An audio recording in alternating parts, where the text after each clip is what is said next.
Graças a Deus, culto onde trazemos à memória a morte de Jesus e aonde está sustentado a nossa fé.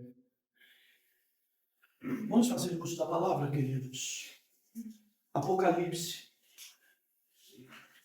capítulo 2, verso 12. A carta à igreja em Pérgamo. Apocalipse, capítulo 2, verso 12.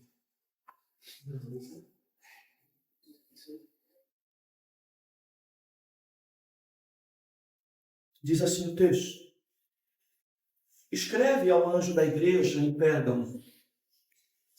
Assim diz aquele que tem a espada afiada de 2 gumes. Sei onde habitas, onde está o trono de Satanás.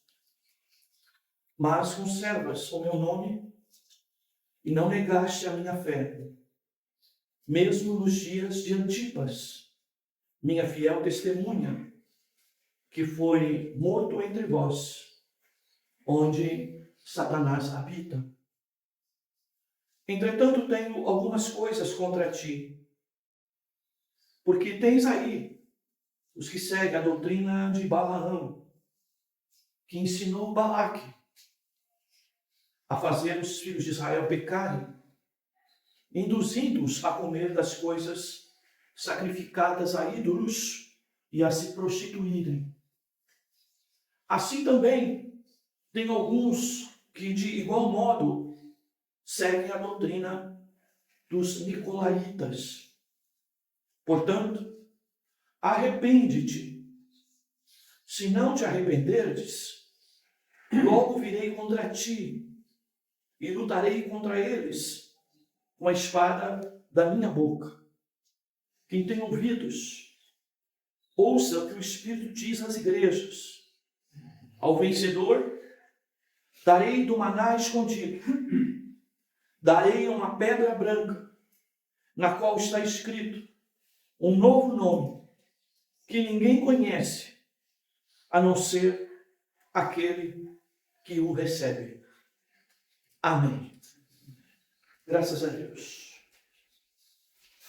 Bem, amados, alguém pode perguntar o que um texto como esse tem a ver com a ceia do Senhor, não é?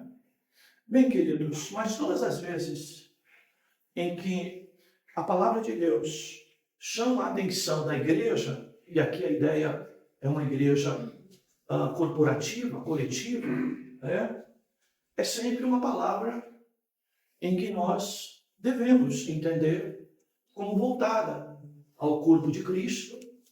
Logo, se é uma palavra voltada ao corpo de Cristo, que é a igreja que somos nós, logo essa palavra é um alerta, tá? A respeito da salvação, a respeito também de como lidamos com aquilo que está próximo de nós, aquilo que está ao redor de nós, aquilo que está eventualmente até no nosso caminho, e que acabamos de alguma maneira tendo algum tipo de contato. É óbvio que a palavra aqui, a igreja de Pérgamo, é um alerta ao perigo da contaminação. De nós não ser contaminados, não ficarmos contaminados e não permitirmos ser contaminados por eventualmente alguém que está perto de nós ou por algo que está perto de nós e que de alguma forma pode nos induzir ao erro ou mesmo ao sofrer influência simplesmente pelo fato de nós estarmos perto daquilo. Essa é a terceira carta, né? As igrejas em Apocalipse são revelações dadas por Deus a João. Consideramos que ele próprio não é esse anjo da igreja. Não concordamos muito quando alguém acredita que anjo aqui é um anjo de verdade, mas cremos aqui que a palavra anjo ela cumpre seu papel, não é? De arauto de Deus, daquele que anuncia a mensagem de Deus, daquele que cuida do povo de Deus, da igreja do Senhor, através da Santa Palavra. Tá, queridos? É o que cremos. Ainda que vemos com certo respeito e cuidado até alguém que acredite que isso aqui seja anjo, literalmente falando, não é? Bem, queridos, mas escrever a anjo que não seja o pastor, acho que é meio difícil, né? Mas tudo bem. Vamos lá então trabalhar um pouquinho esta igreja. Esta igreja aqui, irmãos, ela sofre um perigo muito forte, tá? A carta já começa falando de espada afiada de dois gumes, dizendo que é a palavra de Deus.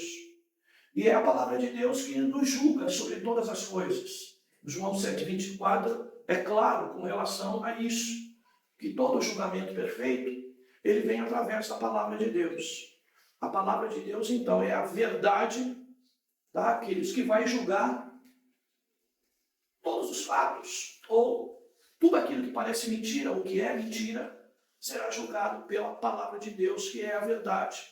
Sejam até pessoas que representem, infelizmente, uma mentira, seja mensagens heréticas que representam a mentira, ou seja, até demônios, tá, que representam, então, os filhos de Satanás, que é o pai da mentira, tá, queridos? Bem, uma das coisas que não pode faltar numa igreja que realmente celebra a morte de Jesus, que traz isso à memória como sustento, a sua morte como sustento, como alicerce para o nosso dia a dia e também para a nossa esperança maior, que é a sua volta, tá? Uma marca de igreja neste cuidado, ou dessa linha, é uma igreja que saiba disciplinar, corrigir, alertar.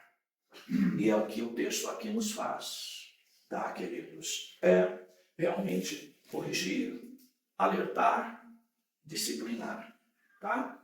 Bem, primeira coisa que Deus sabe, não é?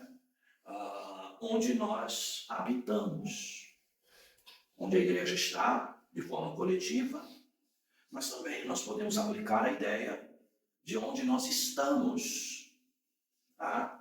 Sob o ponto de vista particular, tá? Bem, o verso 13 ele vai dizer exatamente isso, que Deus sabe onde nós habitamos, tá? E onde habitamos, aonde existe um trono. A ideia aqui de trono é alguém que é adorado, celebrado, ou que é governo, né? E ele diz assim, apesar de saber que você habita onde está o trono de Satanás, mas conservas o meu nome e não negaste a minha fé.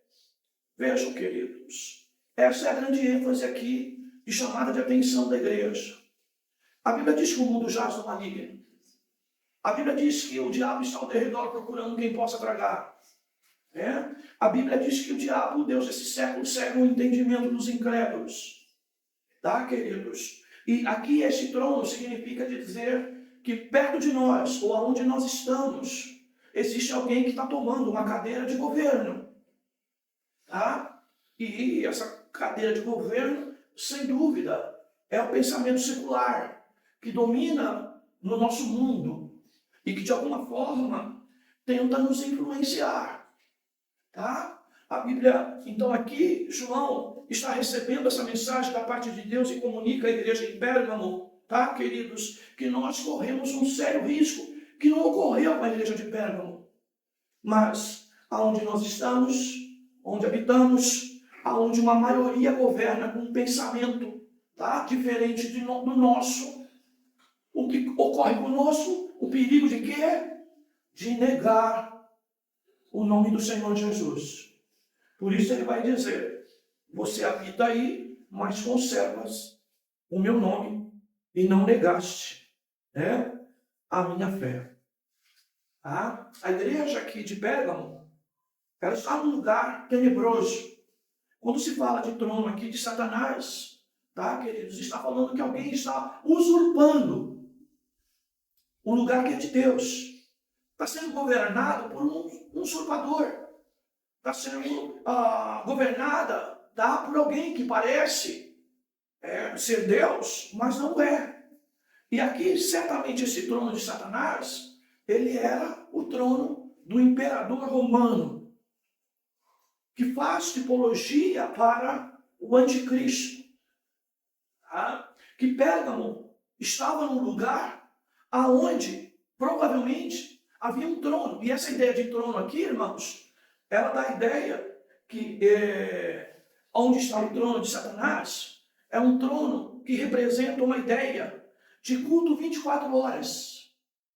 Os historiadores dizem que na cidade de Pérgamo havia um monumento a César e também havia lá uma espécie de uma fogueira, uma espécie de lugar de oferecer sacrifício, e que na cidade de Pérgamo 24 horas por dia se queimava alguma coisa, se oferecendo a ideia do culto ao imperador.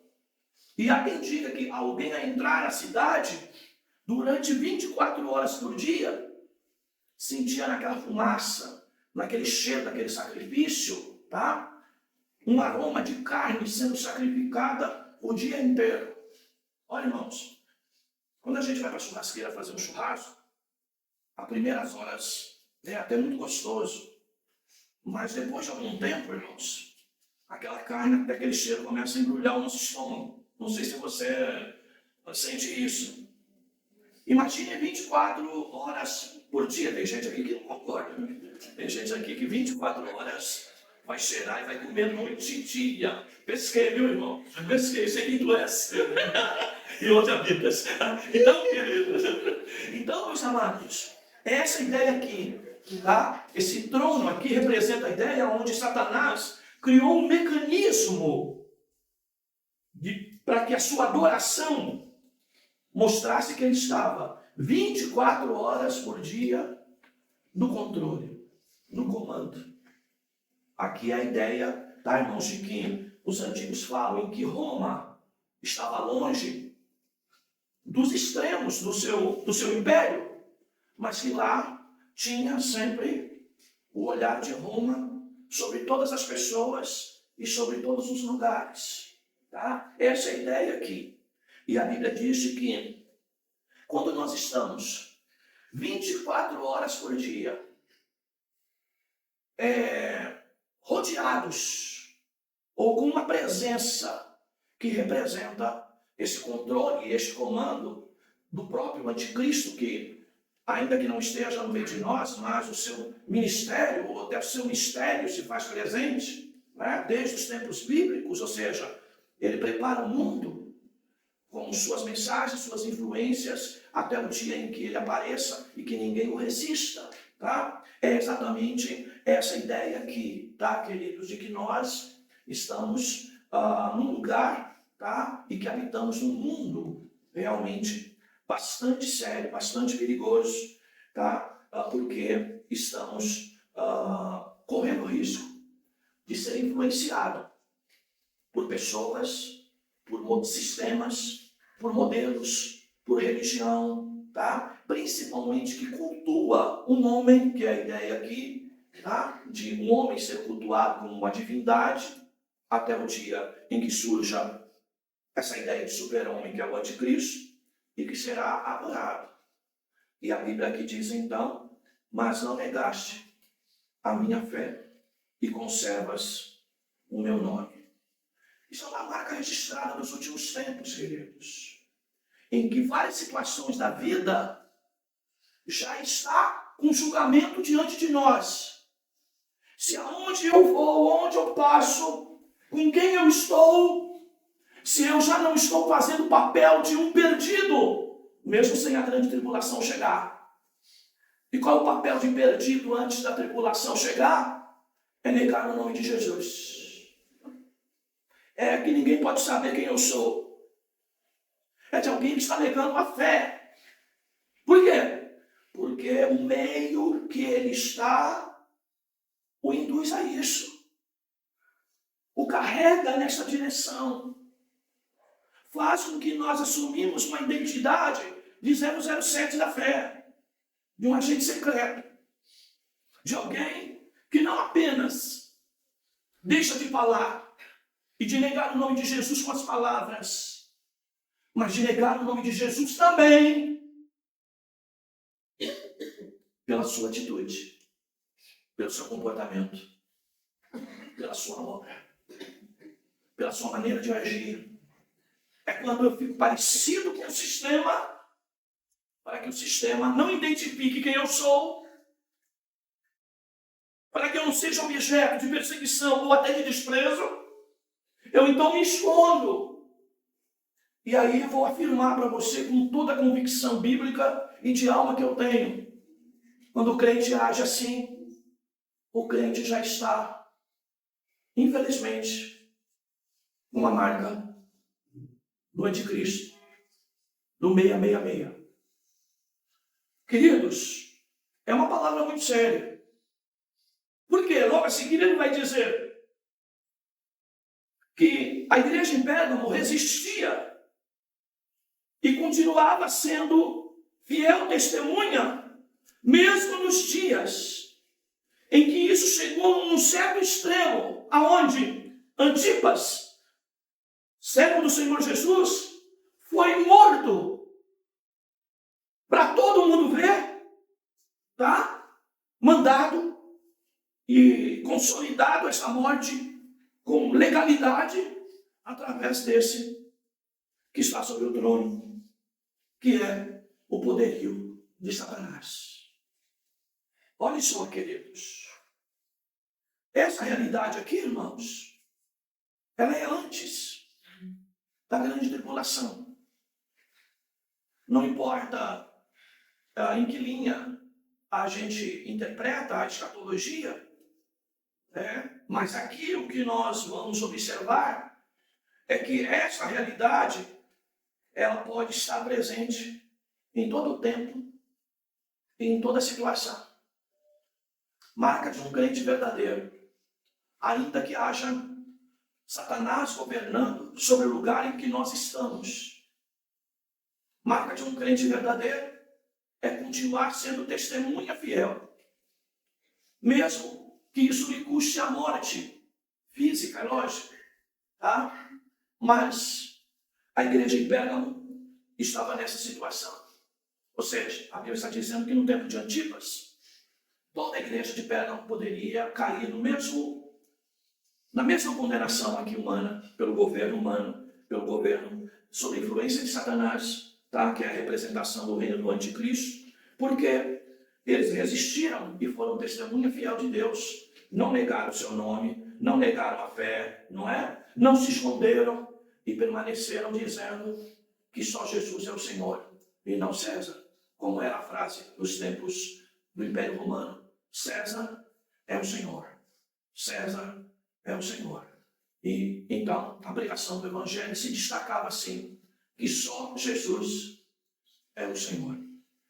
Bem, amados, é possível que eu e você enfrentemos, amados, nos últimos dias, e isso pode estar até acontecendo no dia de hoje, aonde a tua fé será provada até a morte, e que você está correndo risco de negar a Jesus de repente, ou se não for para perder a vida, for para perder emprego, para perder amigos, perder colegas, perder recursos, tá?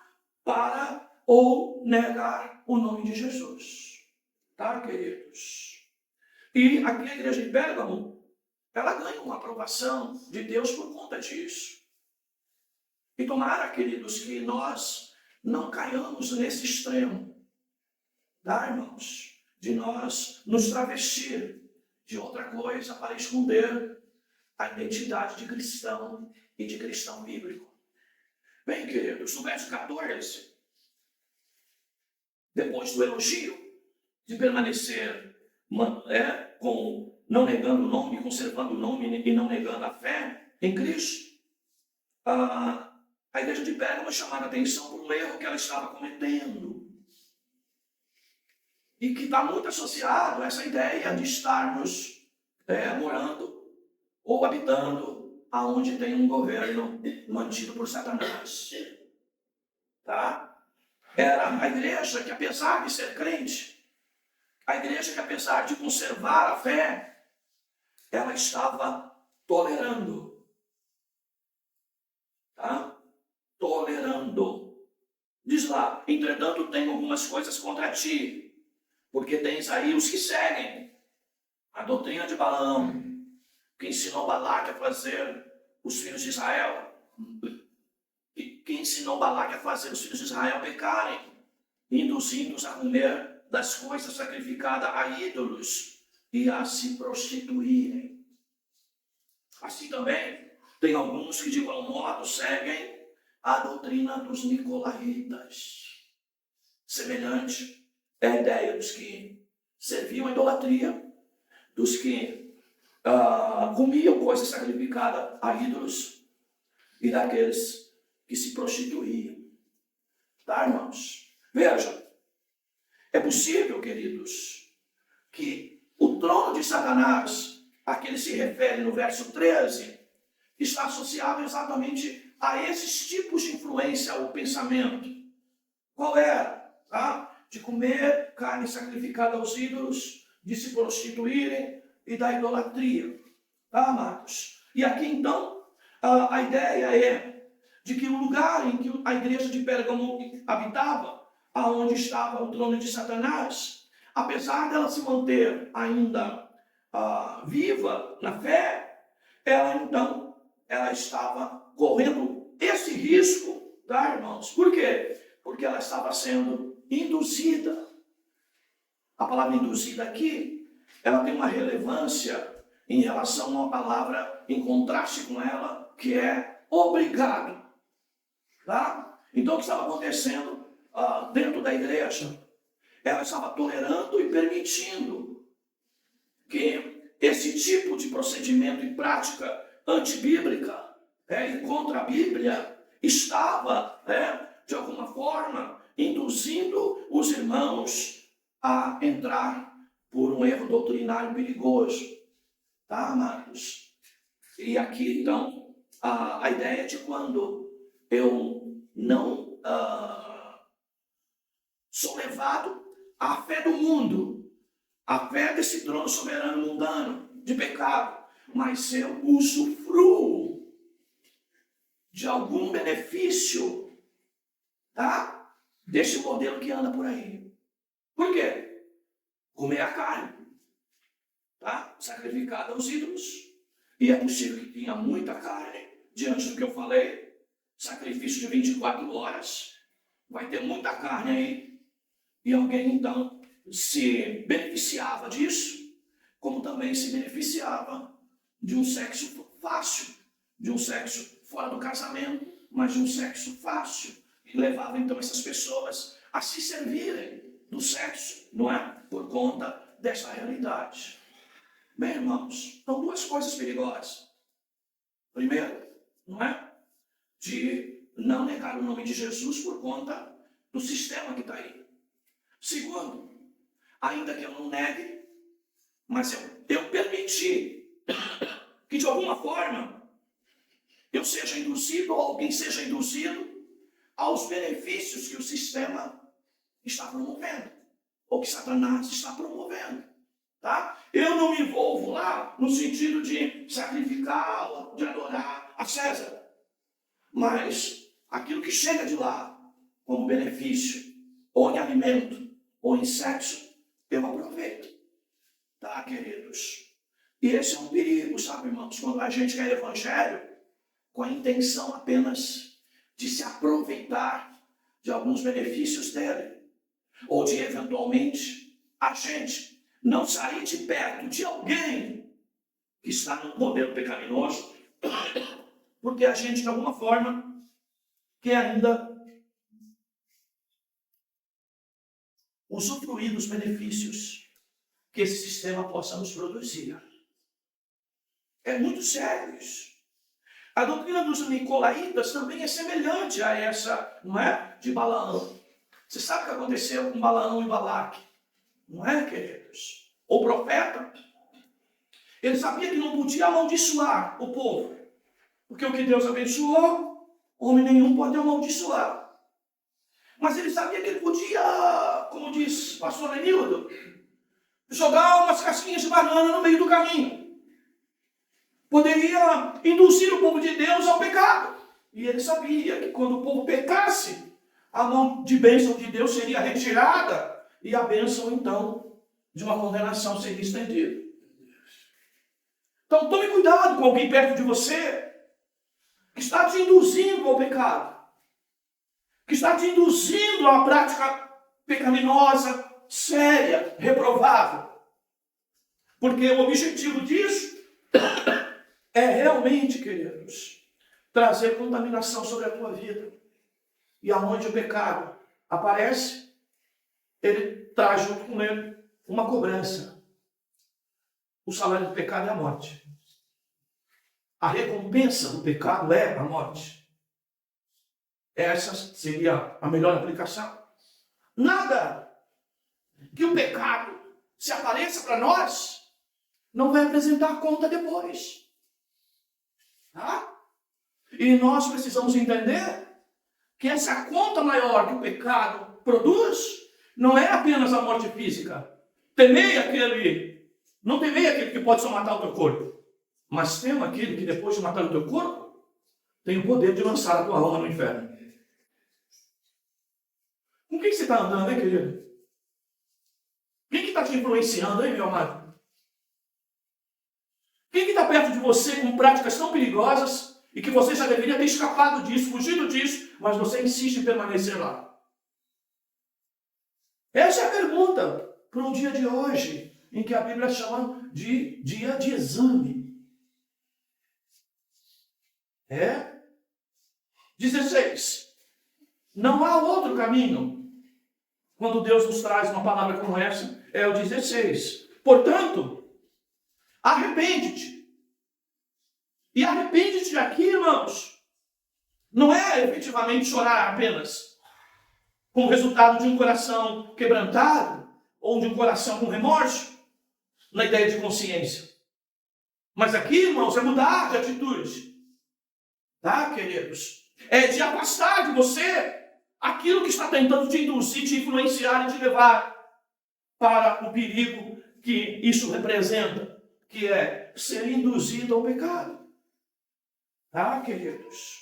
E aí, ele diz, arrepende-te, porque se não te arrependeres, logo virei contra ti e lutarei também contra eles, com a espada da minha boca, que é a espada, no verso inicial lá que lemos, a espada de 2 gumes, tá, queridos? Ou seja, que é a representação da justiça e também do juízo de Deus.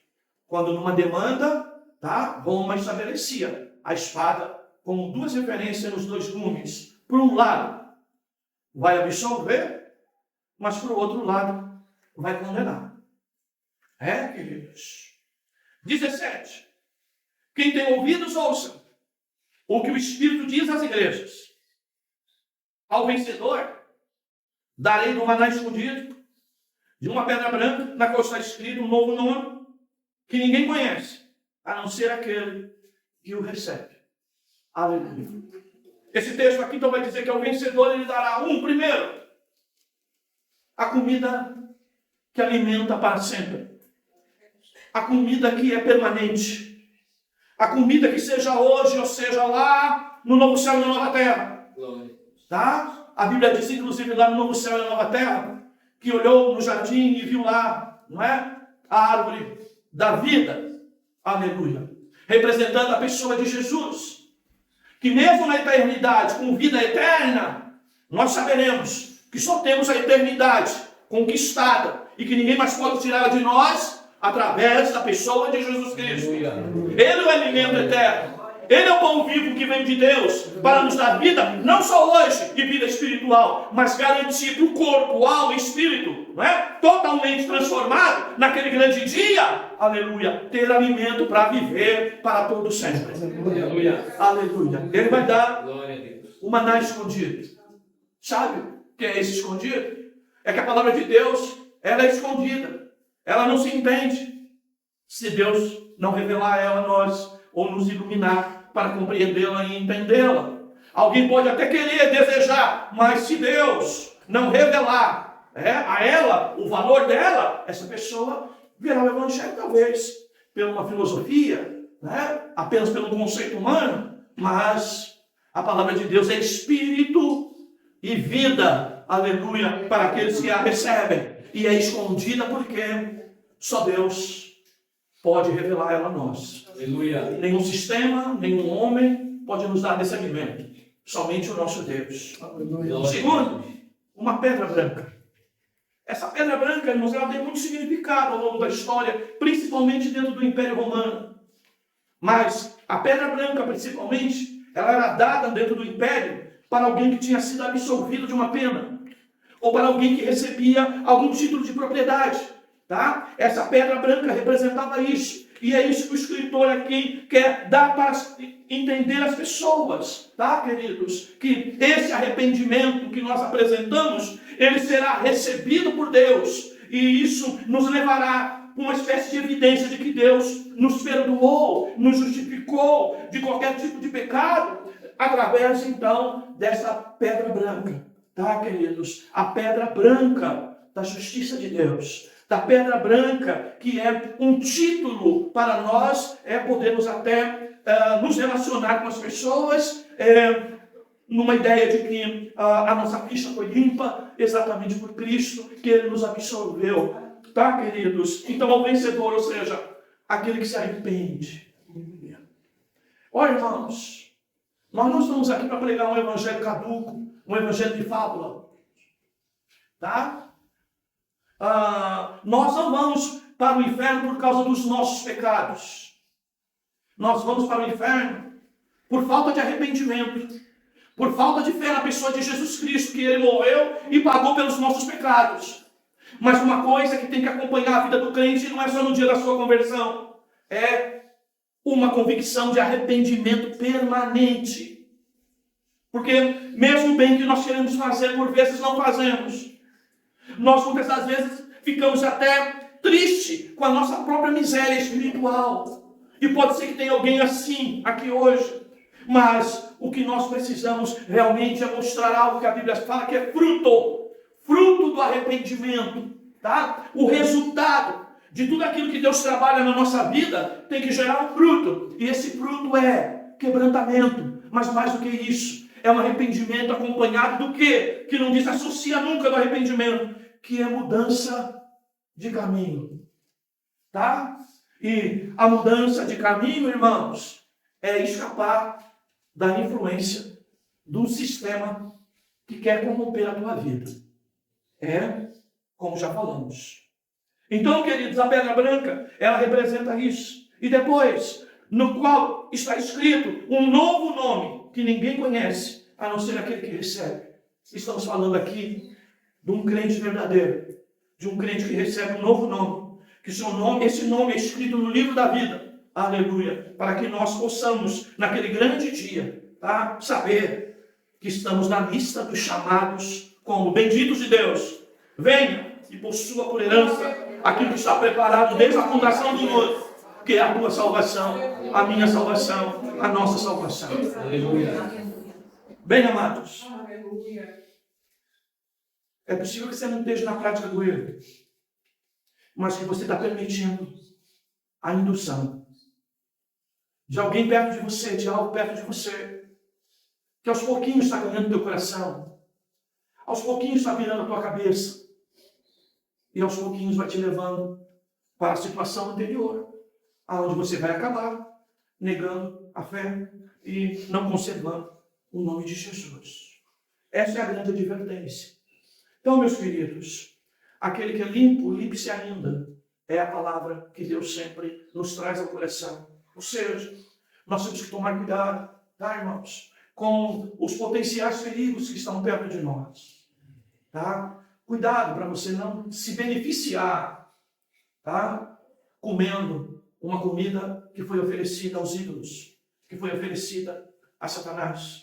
Cuidado para você não se beneficiar, tá, de uma prática errada e que eventualmente pode até te dar algum tipo de prazer, mas que está te levando à condenação. Cuidado, aqui a Bíblia nos fala de alimentação física, né? De comida e também da prostituição. Dois perigos sérios na palavra, tá, queridos? Dois perigos sérios e que também a gente pode trabalhar sob o ponto de vista espiritual. Quando outras palavras, que não sejam o maná escondido, o pão vivo, estão alimentando a minha vida. Tá? Quando eu, eventualmente, irmãos, vou em busca, não é? De outras respostas, de outras direções, tá? De outras pregações que não sejam bíblicas, de outras práticas que não sejam da religião cristã bíblica, né? Ou da religião bíblica cristã, tá? Quando eu ouço a palavra de Jesus, não é? Mas também me alimento de outras coisas, tá? Esse é o perigo. E nisso cai a prostituição. E o que é se prostituir? Dentro da doutrina, dentro da palavra, dentro do pão. É colocar na tua mesa outras coisas. Dizendo que Jesus não é suficiente para suprir a tua vida, a tua fé. Que a palavra não é suficiente. Tá, queridos? Bem, deixa eu colocar em palavras mais objetivas, sem ser agressivo. É quando você, querido, eventualmente, não está se satisfazendo apenas com a palavra, que um dia você já deu tanto valor, mas que agora você tem aberto uma janelinha para dar uma olhada em outro tipo de palavra, filosófica, tá? Que vai contra a palavra de Deus, ou que mostra a tua insatisfação com a palavra, tá? Buscas em adulteração das coisas de Deus, da própria palavra de Deus. Tome cuidado com isso, para que você não caia nesse erro, tá? E mais, queridos, tomemos cuidado, tá, amados? Dentro da igreja, inclusive, quando percebemos alguém com práticas perigosas, ou induzindo alguém ao perigo, com algum tipo de colocação maliciosa, tome cuidado com isso, meu irmão. Tome cuidado com isso, minha irmã. Toma cuidado com quem se aproxima de você, parecendo ser príncipe encantado. Toma cuidado com o que você ouve. Ou até princesa, não é? Ou, não é? A gata borralheira. Queridos, cuidado. Tá? Para você amanhã, não é? Que eles não se deparar, tá, meu amado? Infelizmente, com o sapo e com a gata borralheira. Cuidado, queridos. Tome cuidado. Tome cuidado com as fantasias que passam sobre a tua cabeça. O Evangelho é um convite à realidade.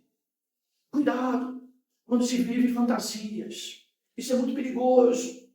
Tá? Nós precisamos sempre de alguém que nos traga um convite à realidade. Que Deus guarde teu coração, igreja do Senhor. Que Deus guarde o meu coração. Que Deus guarde teu ouvido. Não dê ouvido, querido, para essas induções. Não dê ouvido às palavras de Balaque. Tá? Não dê ouvido às palavras dos nicolaítas, aos ensinos dos nicolaítas. Tome cuidado, não é? Com o antinomismo. Cuidado, queridos. Eu posso servir a Jesus, mas posso continuar pecando. Meu pastor disse que o pecado que leva para o inferno é uma incredulidade. E aí você ouve essas coisas e o inimigo sopra no teu ouvido que é possível continuar servindo a Deus sem santidade, sem busca de algo mais zeloso, mais cuidadoso. Há um morador santo dentro desse tabernáculo que é o teu corpo e a tua vida. Ele se chama o Espírito Santo de Deus. Ele não divide sua casa com qualquer outra coisa. Tá, queridos? Com qualquer outra. Então, que Deus guarde as nossas vidas. Que Deus nos proteja. E com a igreja do Senhor, aprendamos, né, a lidar com essa realidade. A realidade, né, do perigo que nos rodeia. E sabermos simplesmente, queridos, não usufruir. Não, eu estou aqui porque ainda tem alguma coisa boa que me dá isso, me dá aquilo outro. E tu está comprometendo a tua fé? Sai daí. Tá? Se você não pode tirar a pessoa, saia daí. Deus te guarde, querido. Em nome de Jesus. Vamos orar? Senhor, obrigado pela tua palavra. Obrigado por essa advertência. Que cada um de nós tenhamos agora o que a tua palavra produz. Situação de exame. Aonde a consciência vai nos levar, Senhor, a avaliar, a discernir tudo aquilo que está acontecendo sobre nós. Revela teu filho as intenções escondidas do maligno contra ele. Revela teu filho o perigo que ele corre de dar ouvido, de dar coração muitas das vezes, de dar sentimento àquilo que vai contaminá-lo totalmente, Senhor. Acorda, Senhor, aqueles que dormem. Desperta aqueles que dormem. Produz em cada um de nós, Senhor, agora a consciência exata do risco que a vida espiritual muitas das vezes corre por nós estarmos desavisados. Senhor, abençoa a tua igreja, abençoa o teu povo. É a nossa oração, é o nosso agradecimento. Em nome de Jesus. Amém. Amém. Graças a Deus.